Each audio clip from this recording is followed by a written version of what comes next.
할렐루야. 네, 참 좋으신 주님의 은총과 평화가 하나님을 예배하는 주님을 나의 길과 진리요 생명 삼고 걸어가는 우리 모두에게 영원토록 함께 계시기를 간절히 축원드립니다. 지금은 초등학교인데 저는 국민학교를 다녔어요. 제가 국민학교 시절인데요.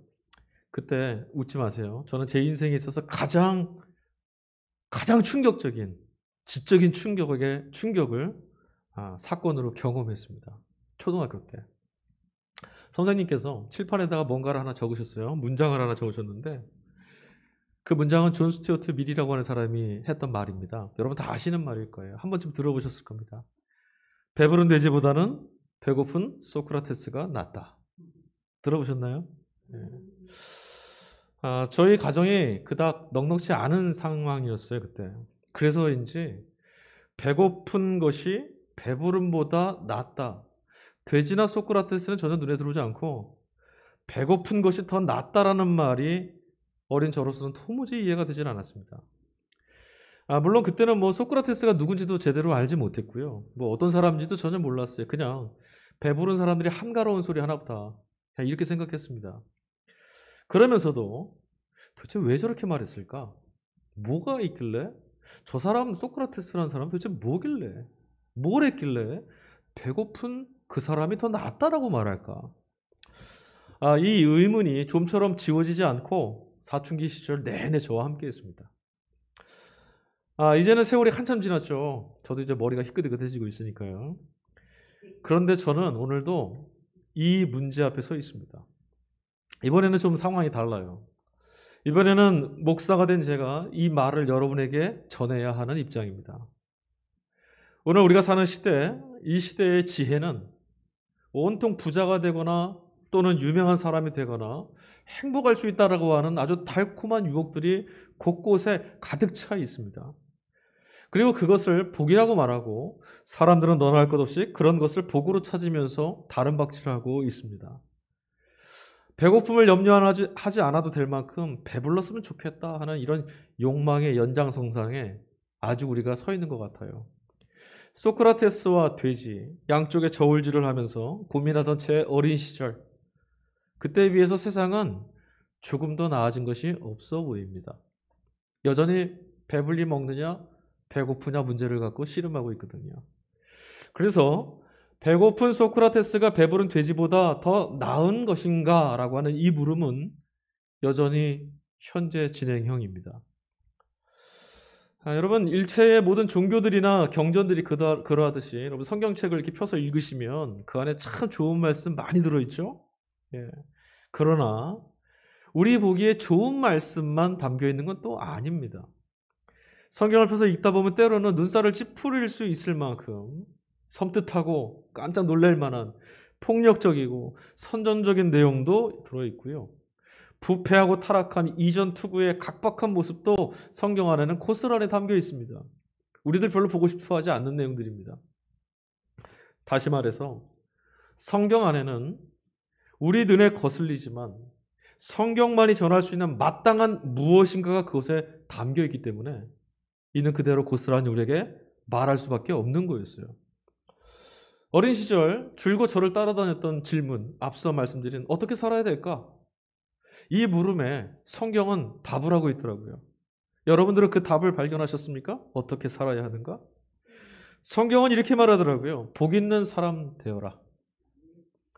그런데 그 복이라는 것은요, 여러분, 우리 속에 뒹굴고 배불리 사료를 먹는 그 돼지처럼 되는 것이 아니었습니다. 성경이 말하는 복 있는 자 되어라 이 말씀은 머리를 하늘에다 두고 마음과 영혼을 하나님의 마음처럼 맑고 투명하게 하루하루 매일매일 하나님 보시기에 참 기뻐할 만큼 영그러져 가는 사람, 이런 사람 되는 것, 이게 복이에요. 이게 성경이 말하는 복입니다. 그리고 그리 되기 위한 실천적인 삶의 길은 무엇이냐? 바로 하나님을 믿으면서 살아가는 신앙의 삶입니다. 그게 복된 사람 되는 길이죠. 그런데 여러분 이제 목사가 되고 난 이후에 저에게는 또 한 가지 의문이 늘었습니다. 그렇다면 신앙을 가진 사람들은 모두 이렇게 복되게 살아가는 지혜를 가지고 있을까? 이렇게 복되게 살아가는 하나님이 복되다라고 하셨던 그런 기회를 누리고 살고 있을까?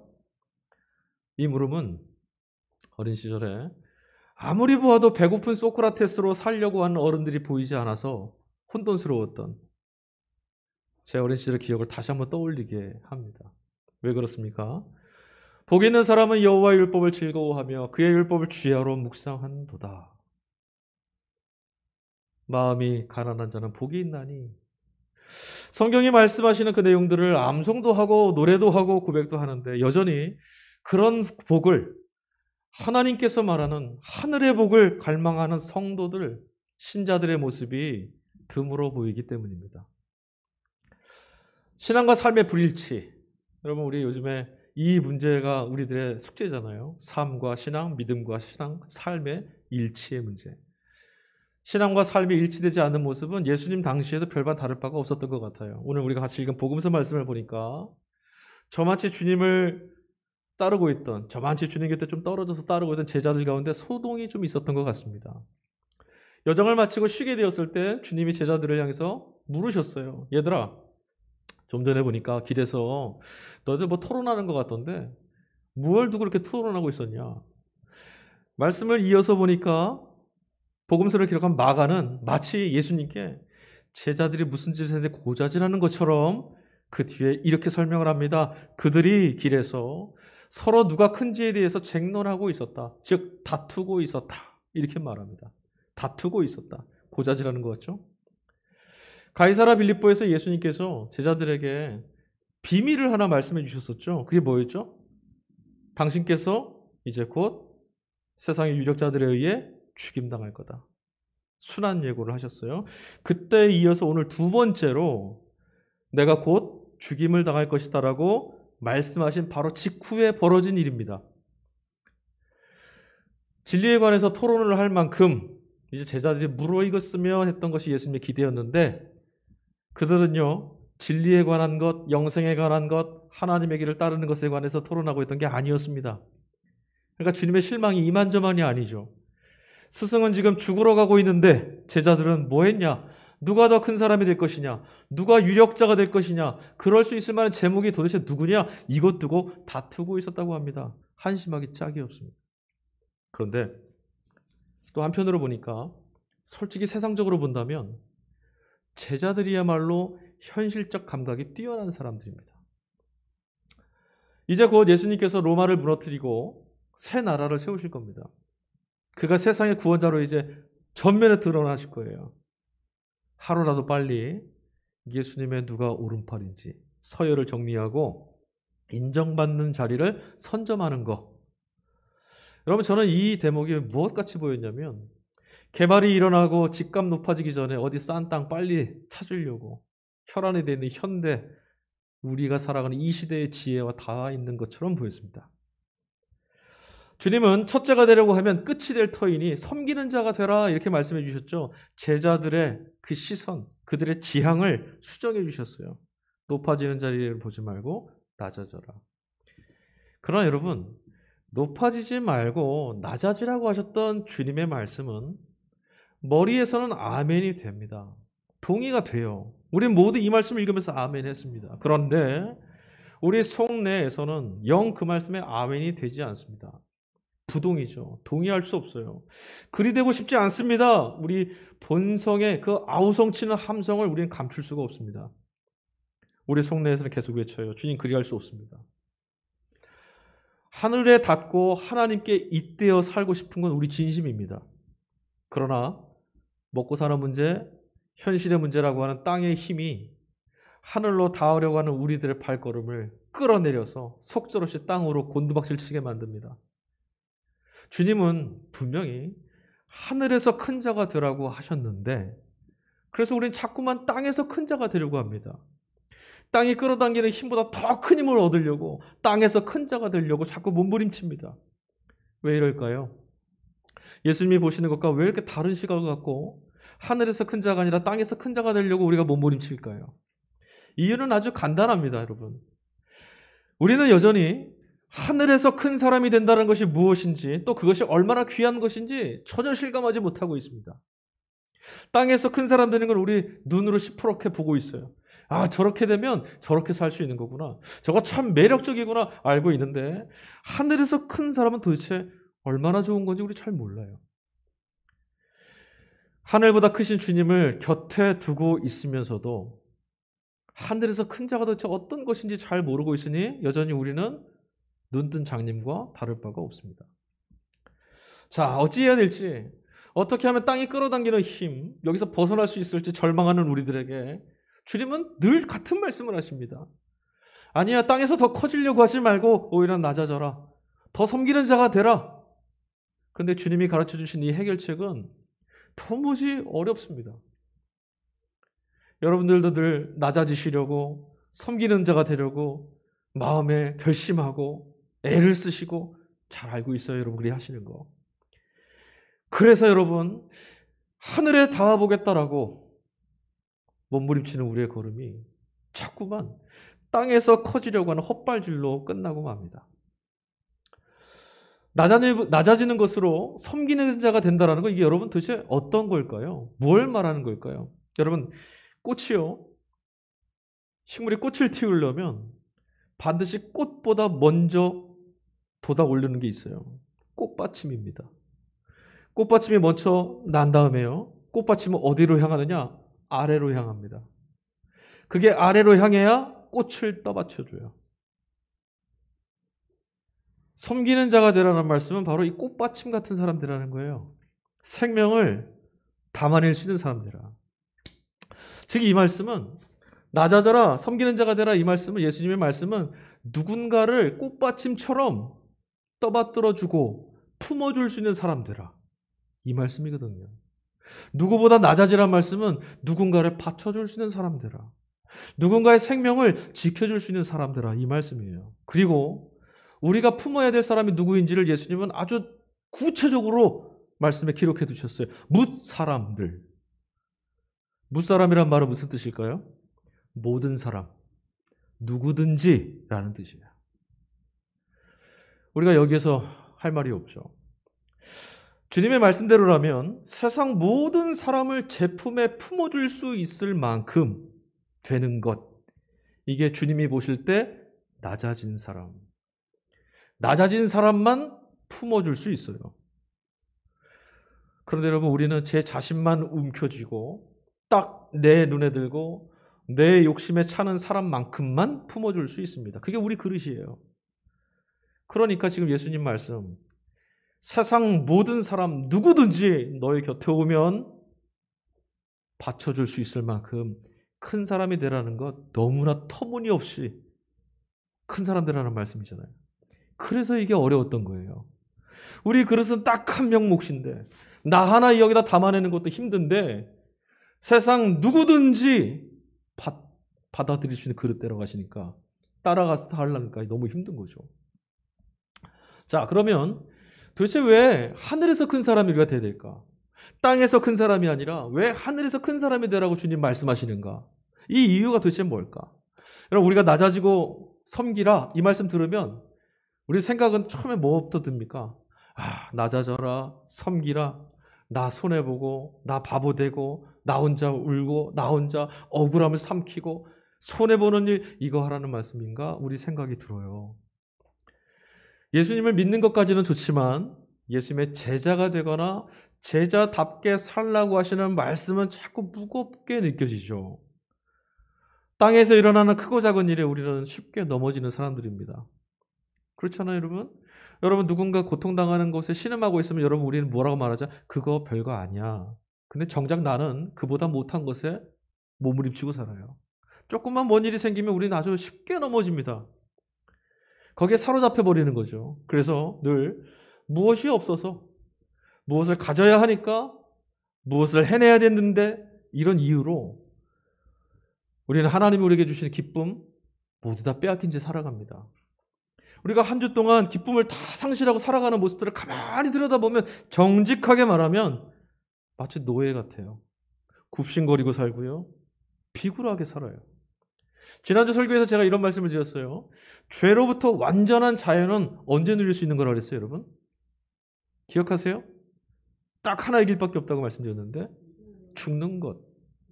죽으면 죄에 대한 욕망이 없어요. 아무리 엄청난 죄가 다가오든 나는 욕망이 흔들리질 않아요. 죽으면. 그런데 지금 예수님께서 땅에서 낮아지라고 합니다.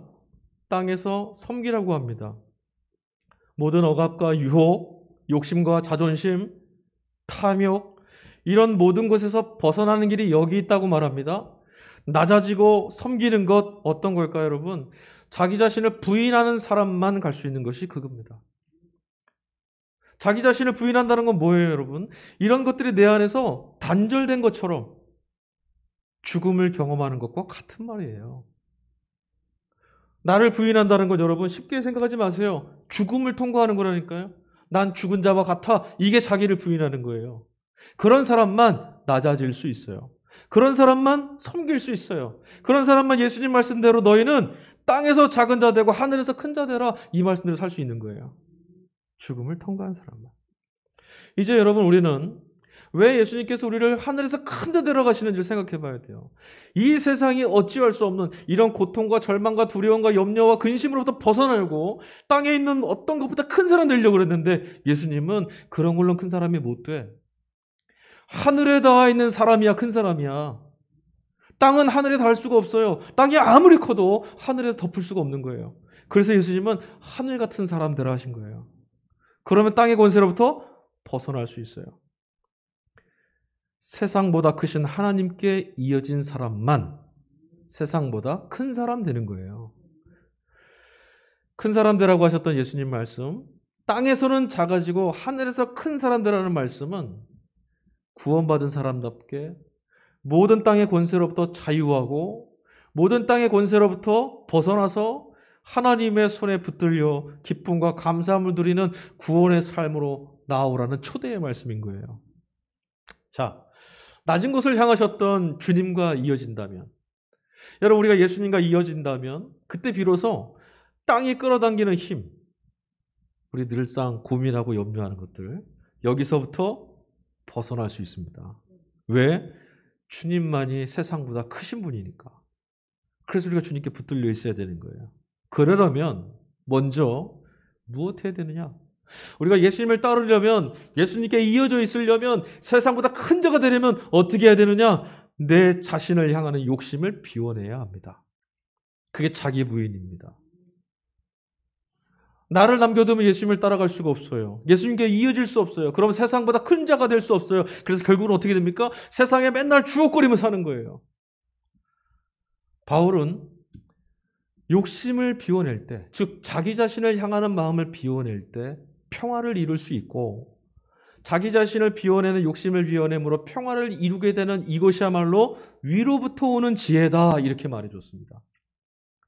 그리고 이것은 바로 하나님께 가까이 갈 수 있는 유일한 길이다, 바울 사도가 한 말입니다. 하나님께 닿는 것, 오늘 야고보서 4장 8절에 나와 있는 말씀이죠. 뒤집어 말해봅시다. 여러분 이 말씀을 뒤집어서 생각해보면 이렇게 되는 거예요. 하나님께 가까이 나아갈 때 땅이 끌어당기는 욕심에서, 땅이 끌어당기는 욕망에서 벗어날 수 있게 되고, 그럴 때 보답으로 우리에게 주어지는 것이 무엇이냐? 바로 참된 평화. 그게 우리에게 주어진다는 거죠. 그러나 여러분, 이제 이 말씀을 돌이켜보면 자연스레 세상이 왜 이렇게 불화한가? 왜 세상의 소문은 맨날 전쟁의 소문, 갈등의 소문, 폭력과 다툼의 소문만이 가득할까? 설명이 됩니다. 어떻습니까? 요즘 우리가 살아가는 세상을 보면 지식적으로 봐선 똑똑한 사람이 엄청 많습니다. 곳곳마다 다 똑똑한 사람이에요. 어떻게 할 수 있냐고요? 다 자기 말만 하려고 그래요. 다 저 말만 하고 자기 가르치려고만 합니다. 똑똑한 사람들이에요. 많아요. 인터넷만 뒤집혀봐도요, 두들겨보면 지식인들이 얼마나 많은지 모릅니다. 그런데 정작 하나님을 하나님으로 인정해드리고 믿음으로 주님의 지혜를 자신의 품 안에 품어서 제 품을 넓히려는 사람들이 없어요. 하늘만큼 이어지는 사람 되려고 하는 사람이 없다라는 거예요. 하나님이 계시지 않은 땅에 있는 것들로 나 안을 채우려고 하는 사람들은 많은데 땅을 벗어날 만큼 큰 하늘로 내 심령을 채우려는 사람이 없다고요. 땅이 내세우는 욕심으로 가득 채워져 있으니 평화는 깨질 수밖에 없는 거예요. 땅의 권세를 깨고 하나님께 이어져 있어야 평화가 이루어진다 그랬는데. 자, 그러면 여러분, 땅이 끌어당기는 이런 힘, 이런 유혹, 이런 강압, 여기서부터 벗어나고 이런 것들을 제거하려는 것들, 그래서 얻을 수 있는 이 평화는 우리가 가만히 있으면은 저절로 생길까요? 결코 그리하지 않습니다. 우리가 가만히 있는데 이 평화가 우리 안에서 이루어지지 않습니다. 주님께 가까이 나아가야 합니다. 저는 이것밖에 말씀드릴 게 없습니다. 또 그런 말이냐고요? 네, 이것밖엔 답이 없습니다. 주님만 세상보다 크심으로 주님 곁에 가는 것 말고는 세상의 흔들림 안에서 나를 지킬 수 있는 다른 길이 없습니다. 이것만큼은 우리 몫입니다. 주님이 우리의 구원을 찾아오셨으니 주님께 나아가야 되는 것이 우리의 몫이에요. 시편 기자의 말대로 매 순간 날마다 주님을 경외하고 그의 율법과 그의 말씀을 주야로 묵상하며 사는 것, 주님께 가까이 가는 것. 제가 3일 기도 때 말씀드렸죠. 하나님을 존중하고 하나님을 인정해드리고 주님을 따른다는 게 도대체 뭐냐? 그의 말씀을 인정하고 그의 말씀을 따라 사는 것. 주의 말씀 안에서 여러분 이 경험을 먼저 해야 됩니다. 내 영혼을 맑게 깨우치고 세상에 가져다주는 위협과 두려움, 이런 걸 넉넉히 끊어낼 수 있는, 두려움을 몰아낼 수 있는 풍성함을 말씀 안에서, 예수님 안에서 발견해내는 사람. 여러분, 이게 먼저입니다.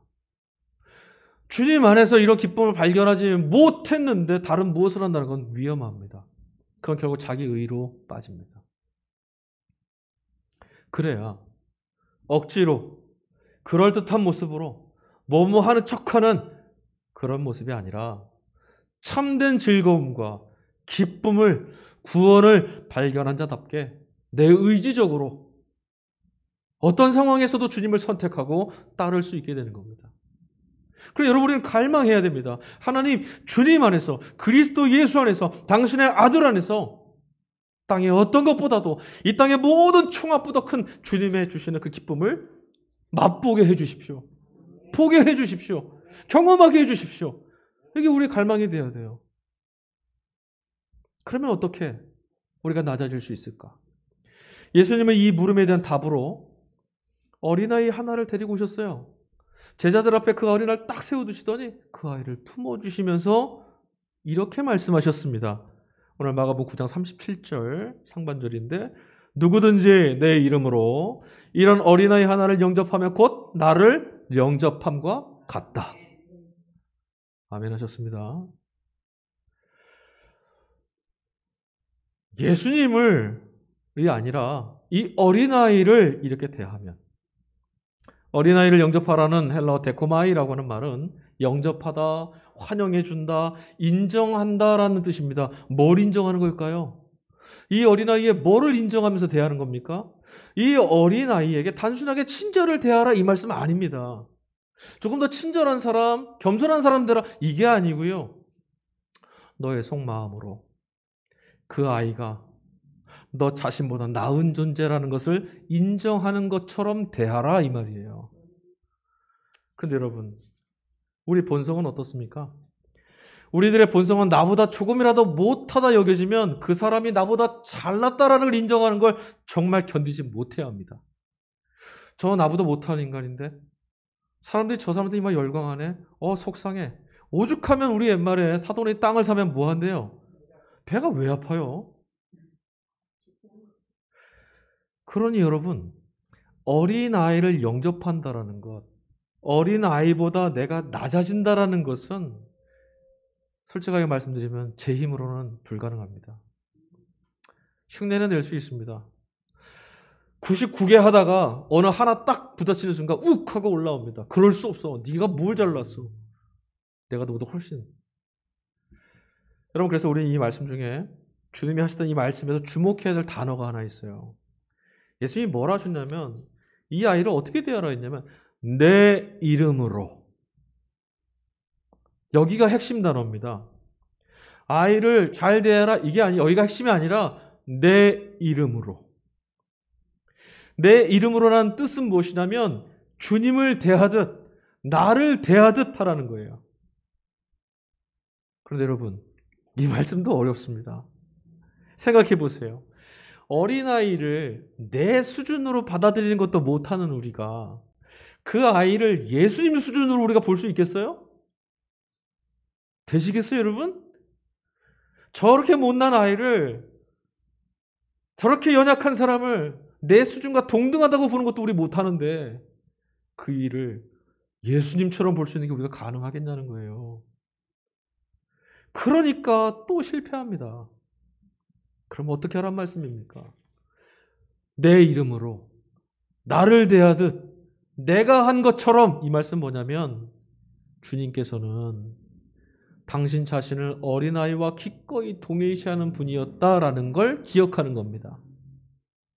내가 주님처럼 이렇게가 아니라 주님은 어떤 분이신가를 먼저 기억해내실 수 있어야 돼요.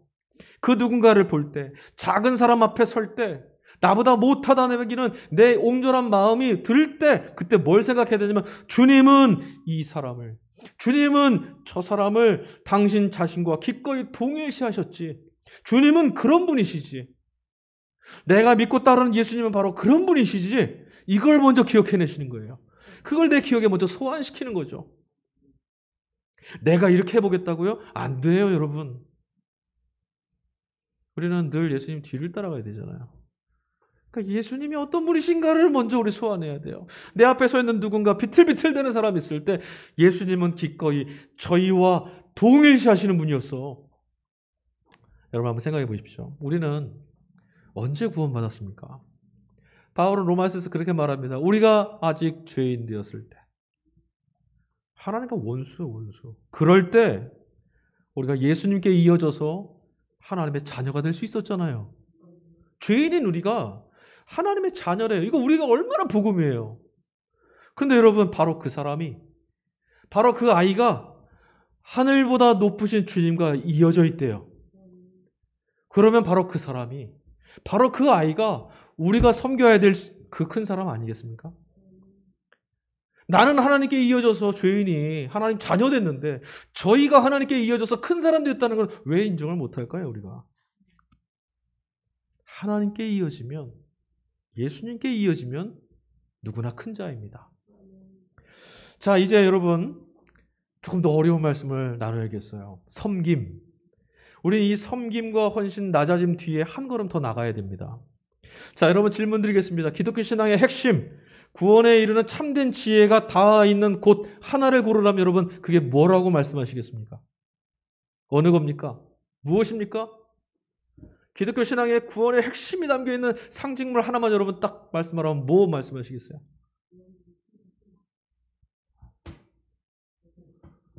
십자가.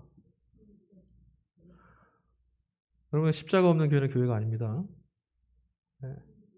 십자가 복음은 절대로 양보할 수 없는 거예요. 그거 없으면 교회가 아니에요. 십자가, 기독교 신앙의 핵심입니다. 그래서 여러분, 그 지혜가 다 있는 십자가가 도대체 뭡니까? 십자가는 날 것 그대로 그냥 고난을 상징하는 겁니다. 그래서 우리가 주님을 믿는다는 것은 동의어가 무슨 말이냐? 고난당하시는 예수님을 나의 그리스도와 주로 믿겠다라는 겁니다. 어떤 예수님이요? 고난당하신 예수. 문제는 뭐냐면 우리가 이 고난을 잘 모른다는 거예요. 고난의 의미를 우린 몰라요. 제자들이 예수님과 동행하면서도 여전히 하늘에 있던 영구러진 사람들이 되지 못했다라는 것, 그들이 왜 자꾸 넘어지고 쓰러졌느냐? 바로 이 이유입니다. 오늘 주님이 말씀하셨던 내가 인자가 곧 유력자들에게 죽임당할 거라 했던 이 고난, 예수님께서 고난을 통해서만 그리스도가 되실 수 있다라고 했던 이 사실의 의미를 전혀 몰랐기 때문입니다. 생각해 보십시오. 내가 더 큰 자가 되겠다라고 싸웠어요. 내가 더 큰 자가 된다는 건 뭐죠? 너는 나보다 못한 자가 되라.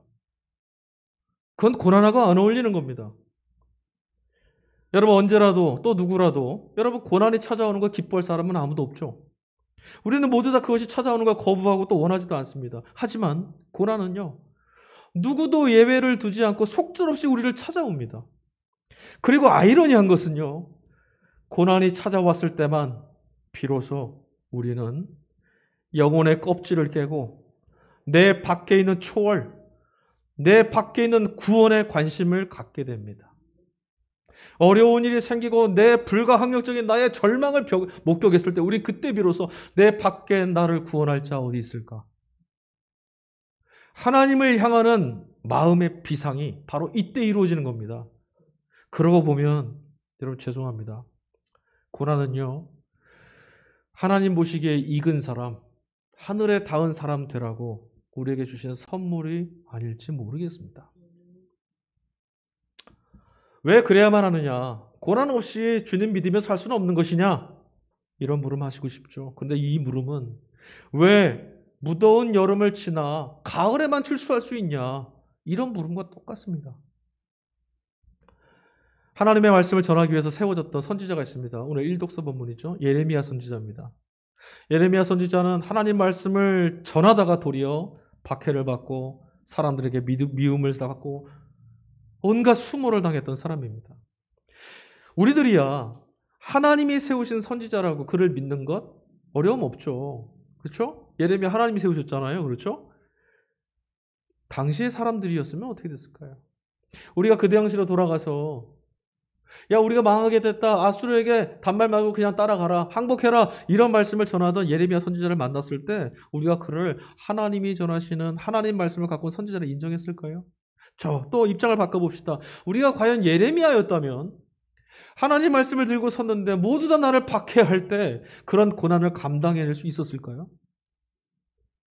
저는 못할 것 같아요. 그래서 인생에 찾아오는 고난의 이유를 우리는 다 알 수 없습니다. 마치 고난의 이유를 다 아는 것처럼 말하는 사람이 있걸랑 여러분 거기 피하십시오. 거짓말입니다.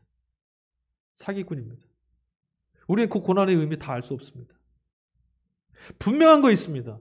그러나 분명한 것은 우리는 의를 위하여 받는 고난을 통해서 하나님을 만날 수 있고요. 구원을 경험할 수 있다라는 겁니다. 여러분 이 이야기들이 바로 우리가 나누는 간증이고 또 말씀인 거예요. 선지자들도 그랬고 사도들도 그랬고 수많은 믿음의 선배들도 그렇게 살았습니다. 그리고 무엇보다 그런 길이야말로 그리스도로서 예수님께서 걸어가셨던 그런 길이었습니다. 하나님의 구원, 바로 고난을 통해서만 완성된다는 것만큼은 분명합니다. 성경에 나와 있는 말씀이 다 그래요. 우리는 성경에서 하나님께서 만나신 사람들의 이야기를 다 보았습니다. 그리고 우린 기억합니다. 하나님이 저들을 이렇게 형통케 하셨다. 하나님이 저들을 이렇게 세우셨다. 그런데 여러분, 그 이전에 그들의 걸음이 무엇이었습니까? 고난이었습니다. 그래서 우리는 다 이해할 수 없어도 이 사실을 배워야 합니다. 우리는 그래 남보다 못한 대우를 받는 것, 남들처럼 그럴듯하게 살지 못하는 것, 그걸 고난이라고 생각해 왔습니다. 그런데 여러분 이것은 자기 자신을 위해 받는 고난입니다. 주님의 말씀을 들으십시오. 마태복음 5장 10절. 의를 위하여 박해를 받는 자는 복이 있나니 천국이 그들의 것임이라. 중요한 말씀이 있습니다. 의를 위하여 박해를 받는 자. 무엇을 위하여? 의를 위하여. 공의와 정의, 바름과 진실, 모든 연약한 자들을 위해서 자신을 동일시하시는 예수님의 일을 하다가 고난을 받는 것, 이게 최선의 일이에요. 내 자신을 위해서, 나의 탐욕을 위해서 받는 고난을 벗어나는 길은 내게 찾아오는 고난을 주님의 일로 삼아 받는 거죠. 그래야 복이 될 수 있어요. 하지만 여러분, 거창하게 생각하셔서 부담 갖지 않으셔도 돼요. 의를 위하여 고난받는다는 것 어렵지 않습니다. 여러분 세상이 당연시 여기는 것들이 있잖아요. 이거 거절해서 부딪히는 일들이 있다면 이게 의를 위하여 고난받는 거예요. 그게 어떤 것들입니까? 몸이 불편하거나 가진 것이 없거나 명예가 없거나 지위가 높지 않으면 사회적으로 냉대를 받는 것이 냉대를 받고 그건 불행하다고 말하는 게 세상이잖아요. 그거 거절하는 겁니다. 그렇지 않아. 하나님이 보실 때 저들은 큰 사람들이야. 나는 사람을 저렇게 보지 않겠어. 그래서 여러분 따돌림 당하신다면 기뻐하셔도 됩니다. 의를 위하여 받는 박해입니다. 세상의 방식을 거절하는 거예요. 그게 고난이에요. 가장 낮은 자들과 자신을 동일시하신 예수님 믿는 것. 그것 때문에 여러분 힘드시다면 혹은 세상의 차별을 가로막고 그런 차별당하는 이들을 귀하게 보아주어서 그들을 돌봐주다가 내가 좀 손해를 보고 힘이 드신다라면, 또는 그런 처지에 떨어진 자기 자신의 삶을 원망하지 않고 주님께 가까이 나아가는 것, 이것도 너를 위하여 받는 고난입니다. 고난이 하나님께 이어지는 길임을 깨닫는 사람들에게는요, 고난은 더 이상 상처가 되질 않습니다. 세상보다 크신 하나님께 이어지는 사람들이니까 세상 무엇도 뒤흔들 수가 없게 됩니다. 십자가는 이 지혜를 우리에게 가르쳐 주는 거예요. 주님의 십자가는 땅으로부터 오는 모든 지혜들을 뒤집고 하늘로부터 오는 지혜를 깨닫게 해주시려고 의도적으로 의지를 다하고 힘을 다해서 나아가셨던 주님의 길이었습니다. 오늘도 주님은 우리들 모두를 저마다의 십자가를 따르고 짊어지고 자신을 따르라고 부르고 계십니다. 누구나 따르라고 말씀하셨어요. 그러나 아무나 따를 수는 없습니다. 세상보다 크신 예수님을 믿고 따르는 제자들만 이 말씀의 초대에 응답할 수 있습니다. 사랑하는 교회 여러분, 주님의 제자로 서시겠다면 머리로 아멘된 말씀을요, 이 30cm 아래 가슴으로 끌어내려서 아멘하기 위해 우리 몸부림쳐야 합니다. 의도적으로 그리고 뜻을 다해서 믿음을 선택하는 겁니다. 이렇게 하면 죽을 것 같습니다. 무섭습니다. 그러나 주님이 그리하셨고 그리하라 하셨으니 선택하겠습니다라고 끌어당기는 거죠. 주님의 제자는 바로 그런 사람들이에요. 주님을 통해 낮아짐의 끝에서 하늘에 닿는 길, 하나님의 자녀로 서는 길을 발견하신 여러분들에게 우리와 함께 계시는 예수 그리스도의 은혜와 당신의 자녀로 택하여 주신 하나님의 사랑하심과 주님이 동일시하는 이들의 곁에서 기쁨을 발견하고 땅에서 낮아지고 하늘에서 큰 자 되는 삶을 향해서 나가는 우리를 격려해 주시고 도우시는 성령의 역사가 늘 함께 계시기를 주의 이름으로 간절히 축원드립니다. 주님이 이 말씀을 이루실 것입니다. 우리 이 시간에 찬양 한 곡